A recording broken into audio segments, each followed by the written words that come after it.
Good morning. We're starting out with some sunshine and it looks like a little bit of haze. We've actually been tapping into some haze and smoke from the wildfires out west. So a little bit of a hazy start, but you've got sunshine. It's 57 degrees in Springfield. It is cool and comfortable. It's 56 degrees in Monette, 59 degrees in Mountain Grove, and a pair of fives in Camdenton. We're finding dew points in the middle 50s, so that is a very comfortable start out there with greens on the Muggy Greener map. As you're homeschooling today, you'll find bright blue skies outside of the window, lots of sunshine, temperatures up around 80 degrees today. Just beautiful, pleasant, and very nice. 80 for that high. Overnight, we'll dip back into the upper 50s under clear skies, and then by tomorrow, you'll find lots of sunshine again with those highs in the lower 80s. So 2 beautiful days ahead today and tomorrow with the humidity low. Increasing in humidity by Wednesday with some showers to the south and east as we track this. This is Tropical Storm Sally sitting in the Gulf of Mexico, headed towards the Louisiana and Mississippi coast, towards the New Orleans area where hurricane warnings are in effect.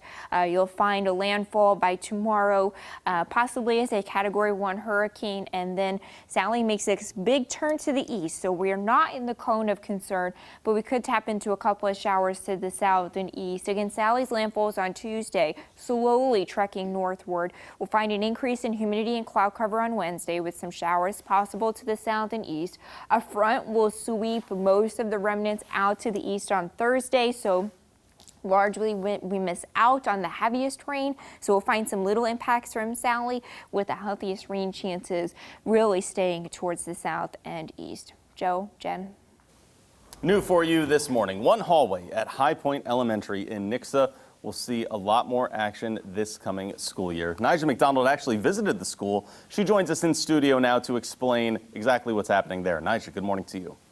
Yeah, Joe, well, good morning. High Point now has a sensory pathway, which is designed to allow students the opportunity to use their excess energy in a positive way. Now, instructional coach Amanda Ward says it's not always easy for students to stay focused. Ward says when a child is having a sensory need, they can visit the pathway. Now, each sticker on it indicates an action for a child to follow, like what you see here. For example, jumping jacks or alphabet hopscotch. Ward says it's important to have different outlets for different students and says teachers notice an energy switch that happens along the path. We're here because we love the kids and we want them to learn. So when we see them using it, it feels like what they are. It's an effective place for them to be.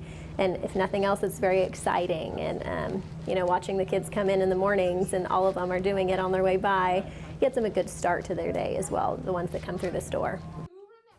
Well, the sensory path came to be thanks to High Point Elementary School teacher Gretchen Thomas. Thomas actually wrote the grant to secure the funds for it. And the school is currently working to add an outdoor sensory path. What a great idea. Thank you, Nija. Well, in Springfield, the school district is adding one more school to the list of renovations. The district says this is thanks to saving some money on existing projects of Proposition S. York Elementary is now also getting a facelift. The current building has been there since 1911. And some parents and students say they will miss this building, but they're excited about having a brand new one on the north side of town. Principal Laura Hopper says the York family will be improving with the building. The handicap accessibility is the issue for those classrooms because there's no elevator, there's no ramp. I'm super excited because a few years ago we had a student who was in a wheelchair and she couldn't continue at York. With a new building, there can be accommodations for every child. Construction on the new building is expected to start in 2021 and students should move back in the fall semester of 2022. Looking at some news around the region now, people in Lenexa, Kansas received the chance to learn how police are trained during the annual use of force workshop. Before this, they spent time training with police on simulated gun ranges and mock traffic stops where they learn about the potential heat of each moment that police do face.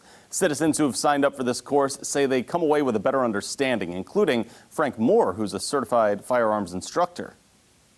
They get explained to you, this is how we do it, this is how we're trained, this is how we're taught, and this is what, we try to do when we're out on the street. Community gathered to raise awareness for fire safety after a house A house fire claimed the lives of 2 young girls earlier this year. Lainey and Kinsey Norris of Alba, Missouri were sleeping when a fire broke out in their home in February, and there were no working smoke alarms inside. Lainey would have celebrated her 7th birthday on Saturday. Her family threw her a party, encouraging attendees to donate money to get area families smoke detectors for their homes. Alba Christian Church made a donation of smoke alarms as well.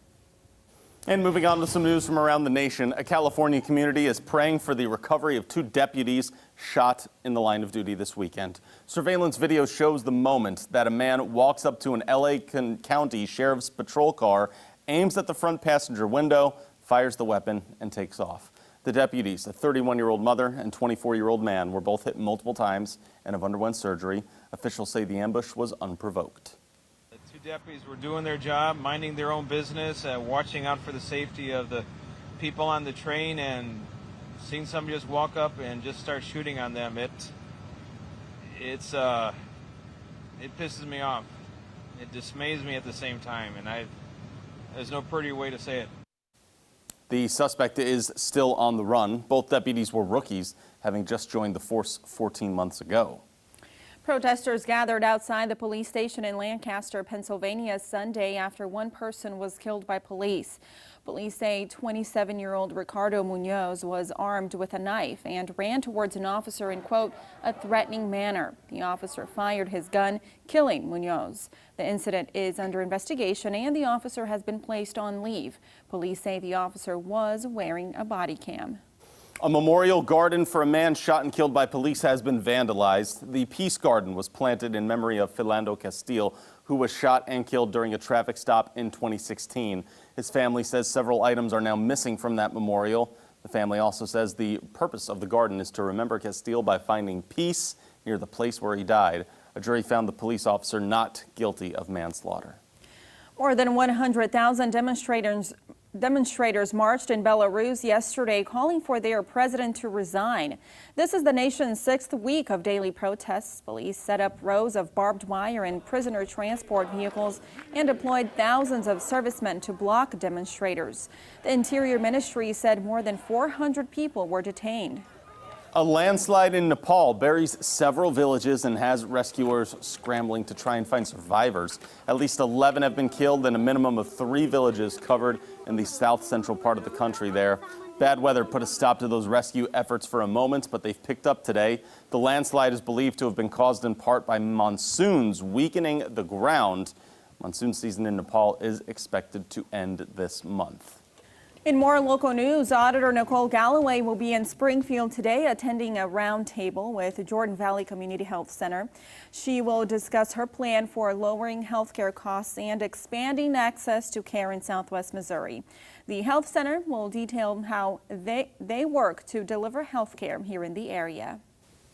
Want to bring you a traffic alert this morning. A road in Marshfield will be closed for possibly the next 30 days as crews work to connect the road to a new roundabout. Marshall Road closes today between Ferndale and Greyhawk Loop.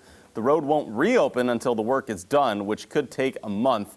MoDOT does not have a detour planned, but drivers will have to find an alternate route there.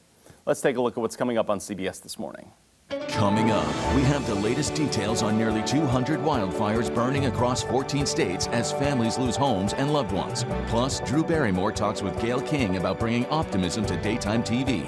Coming up on CBS This Morning. All right, trending this morning locally, the news leader is reporting this morning that the district here in Springfield has seen a drop in the number of students enrolling. Almost 1,400 students, and they said they were expecting this because of COVID-19. A pretty big number there, almost 1,400 students, but not a surprise to them. More details on the news leader this morning. Our weather, Elisa, it'll be nice today, right? Gorgeous, sunshine and 80 degrees. Get out and enjoy. All right, everyone, thanks so much for starting your week with us on Daybreak.